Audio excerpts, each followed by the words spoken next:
I was extremely irresponsible with money in my early 20s.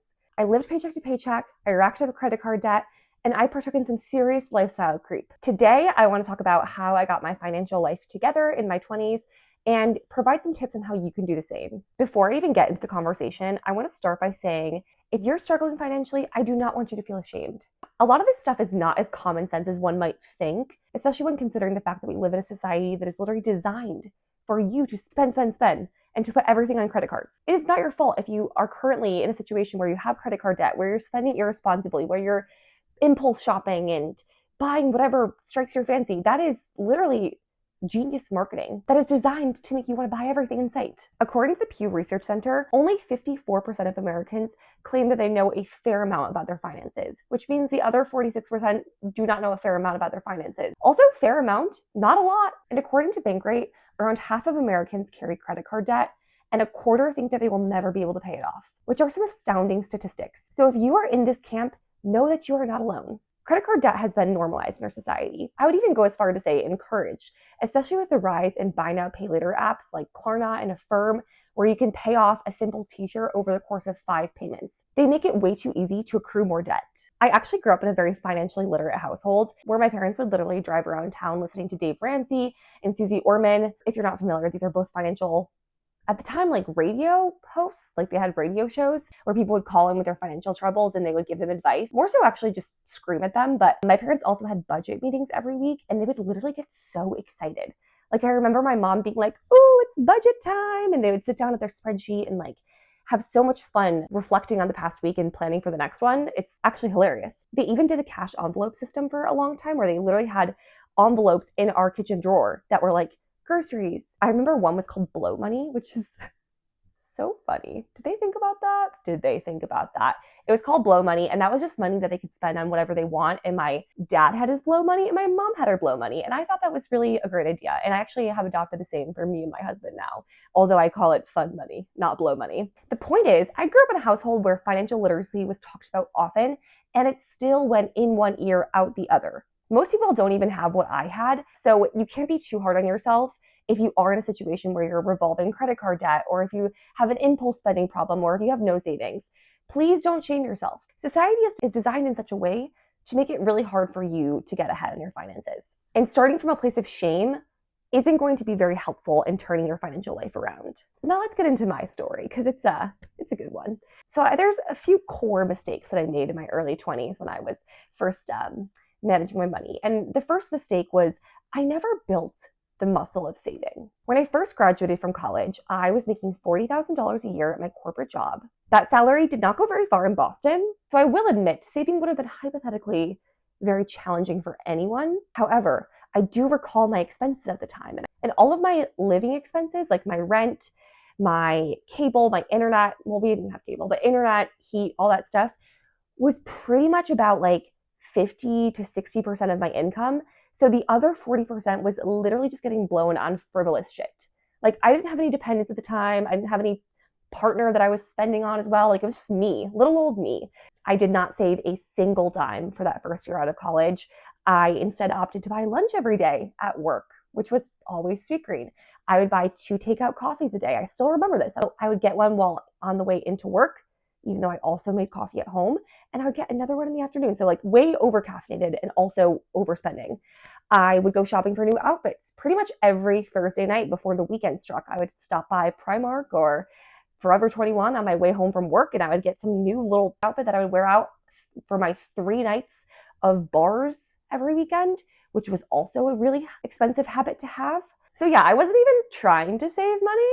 I just literally was blowing it all. And I think that even saving $100 a month would have gone a long way in at least starting to build the muscle of saving. I think saving is a muscle. It's something that you have to learn how to do consistently. And you know what they say? They say pay yourself first. It's something you have to learn how to do and build in and intentionally say, okay, I'm parking $200 a month away before I spend anything because I'm putting money aside for future me. There was no muscles to be had. I was flimsy. I was a little saving beanpole. Didn't have any saving muscles. Mistake number 2 was that I fell into lifestyle creep.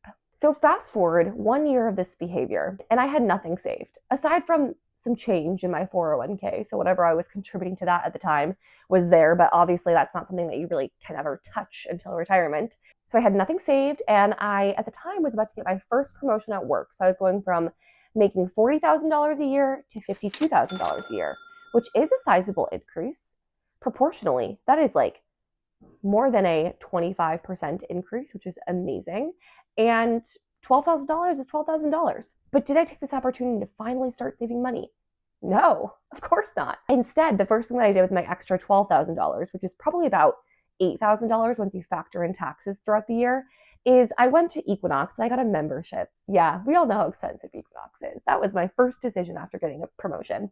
I also started to plan more frequent travels. So I was already traveling a lot on $40,000, but I was really traveling a lot on $52,000, including a 2-week trip to Thailand, which was not cheap. And while I do not regret all of these travels, I think these travels were honestly well worth it. I was in no financial place to be taking these trips, and I was not using any of my increased income to start saving for my future. Instead, I was just falling into lifestyle creep. Just to define lifestyle creep real quick, it's basically when your expenses increase alongside your income. This is not to be confused with inflation, which is when the cost of goods overall increases. This is more of lifestyle choices. So you are choosing to increase your expenses and buy more expensive things alongside an income increase. And of course, a little lifestyle creep is good. It's actually recommended. Like, as you earn more money, you should start to improve your lifestyle in whichever ways you like. But you shouldn't do it to the entire salary increase, though. And that's what I was doing. And this lifestyle creep continued once again when I got another promotion a year later, where I went from making $52,000 a year to $67,500 a year, which is a $15,500 increase. So even bigger than the first raise. And instead of putting any of that towards savings, do we see a pattern here? I moved into a nicer apartment. Cue the rent increase of $500 a month alongside all the furniture that I bought to furnish that place. I remember Ubering to HomeGoods and buying so much shit for that apartment that was probably absolutely unnecessary, because we went from living in a 2-bed to living in a 2-bed. So I don't really know why we needed more stuff, but we did. We chose to. It was around this time that I also started to fall into mistake number 3, which is treating credit cards like an extension of my cash. I really started to rack up credit card debt at this time, and that credit card balance was something that I just kept revolving on. So I would add more to it, pay off some, but never pay off the full balance, which is bad because that means that you're paying interest every month. And I don't even think I noticed paying interest, but I'm sure I was. I distinctly remember feeling like my credit cards were just an extension of my income. So yeah, I got my paychecks deposited into my account twice a month, but I also had this $3,000 line of credit that was at my disposal, and I used it to the fullest. At its worst point, I actually maxed out that $3,000. And that was when I really realized my time had run out here. It was at this time that I realized I really needed to get my finances together because I officially had no more wiggle room. I was at the max here. So let's talk about the rebound part of the story, because that's where things start to redeem themselves a little bit. My financial situation got peak bad around the time that COVID hit, which, as awful as COVID was, it did force me to stop spending so much money because I was literally forced inside the house. I moved back to my parents' house. I was still paying rent for my Boston apartment, but I obviously stopped going out to bars every weekend. I wasn't going out to dinners. I wasn't going to shows or concerts or buying clothes to go with all these different things. I was instead just trapped in the house, which is kind of good for me. I needed to be tamed like that. And without all those things to blow money on, I suddenly started to notice that I had a surplus. I started to use that surplus to pay off my credit card, and I made the decision to not rack it back up. My goal suddenly became to pay down the credit card versus let's keep using that as an extension of my income. I also started walking a lot, which came with listening to a lot more podcasts. And my podcasts of choice actually were personal finance podcasts. So I recall really getting into like Farnoosh Torabi's podcast, So Money.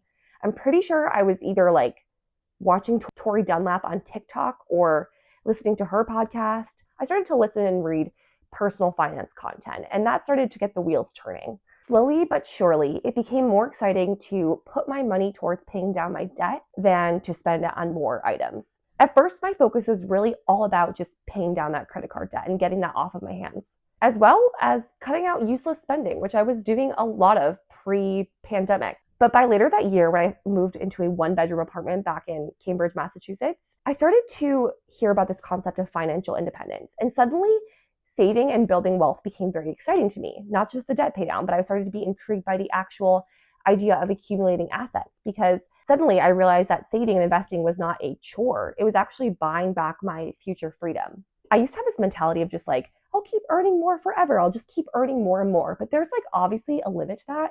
And the longer I've been in my career, the more I've realized like, yeah, there's eventually going to be a ceiling. Like I'm not going to just keep earning more indefinitely, which is why it's so important to start to put aside money for the future, because you need to have savings and investing to help offset when you eventually do plateau in your career. You can't just keep increasing your lifestyle infinitely forever. So I started a budget where I began to manually start tracking my spending and set some limits for myself. Actually, here's a picture of my first budget. It was very messy and imperfect for a long time. And there were so many months where I overspent or just like gave up tracking altogether. But eventually it stuck, and I honestly have been budgeting ever since and find it to be very fun. It's like actually one of my hobbies, which sounds weird, and I know some people criticize that, but it's truly one of my favorite things to do is like go into my spreadsheet. So I don't think everyone needs to have a budget forever, but I do think that tracking your spending manually and trying to set buckets for yourself is essential at first. Here's the thing. A lot of us think we know what we're spending just because we kind of like ballpark it in our heads, but I can assure you we don't. Like you absolutely don't know until you sit down and actually track things. I guarantee it's more than you think.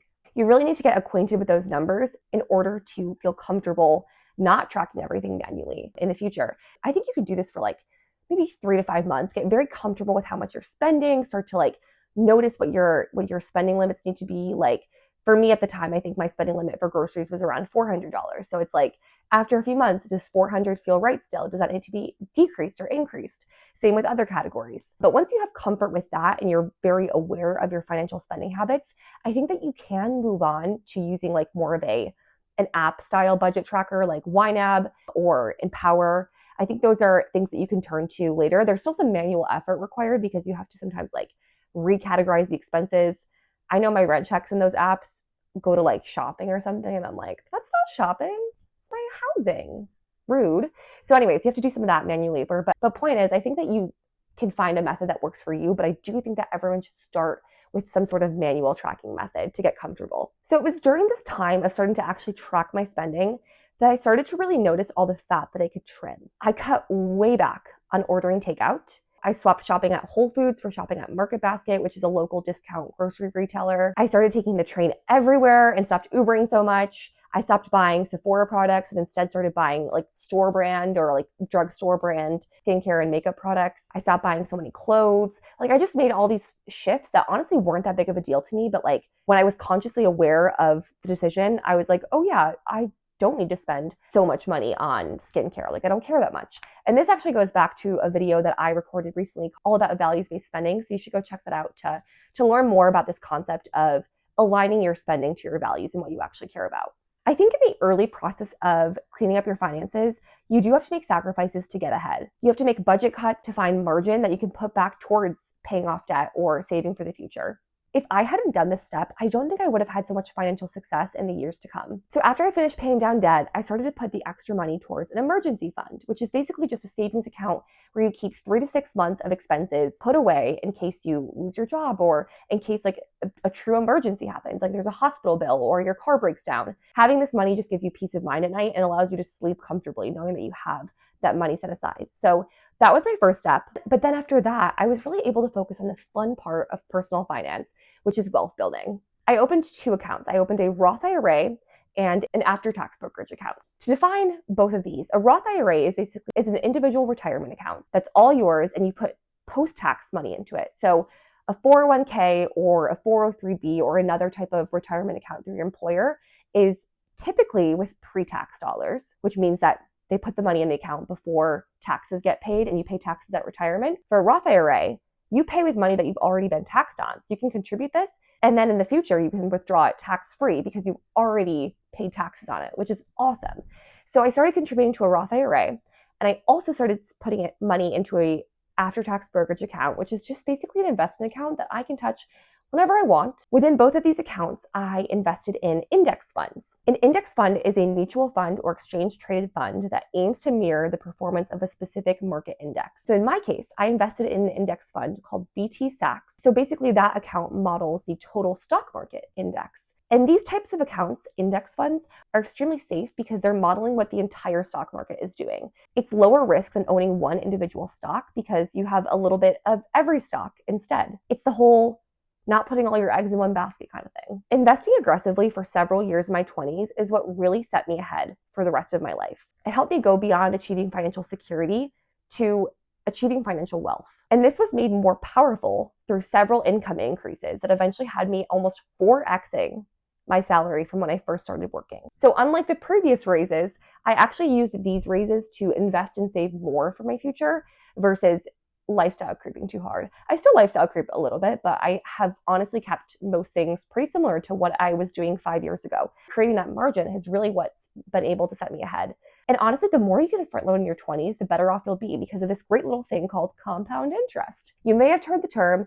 Compound interest is basically interest on interest, and it is powerful. Let me share an example. So let's say that you save $500 a month for the next 30 years. So the math here would be $500 a month, 12 months in a year, times 30 years. That would leave you with having $180,000 saved, plus some change for the nominal amount of interest that you get in a typical bank account. But if you invested in that money, things would look a lot different. So let's show how this all works. You can use this calculator if you want to. It's online at investor.gov. So if you invested that money into something relatively stable, like an index fund, where you can reliably earn 8% over time, I'll put 6% just to adjust for inflation. This is what typically people will do is they estimate about 6% conservatively, since cost of goods will go up over time. So if you put $500 aside for 30 years at a 6% interest rate, you would have $474,349. And this number would look a lot more stark if we did $1,000 a month, where you could save $360,000 in 30 years, but would have $948,000 if you invested that same $1,000 a month. That is almost a $600,000 difference. That's insane. So if you want to build wealth for your future, you really need to start making sure that you're putting money into investments because that's what's actually going to get you there faster. That same money that you're contributing every month can work significantly harder for you in an investment account. So to tee up in a few sentences, what really helped me get my personal financial shit together in my mid to late 20s, it was a combo of paying attention to my spending and tracking it, setting limits for myself to make space for saving, cutting back on spending where possible, paying off debt, saving a 3-month emergency fund so that I had that financial stability and safety net, starting to consistently invest, and last, increasing my income and avoiding lifestyle creep along the way. I think these are all things that anybody can do if they just start to put their mind to it and start to pay attention to their finances. I think the problem is a lot of us have ostrich syndrome where we just bury our head in the sand and pretend that it's not a real thing. But if you start to be intentional about your finances, I think that any of us are capable of getting ahead. What types of personal finance advice would you give to someone who's just starting out in their personal finance journey? Comment below.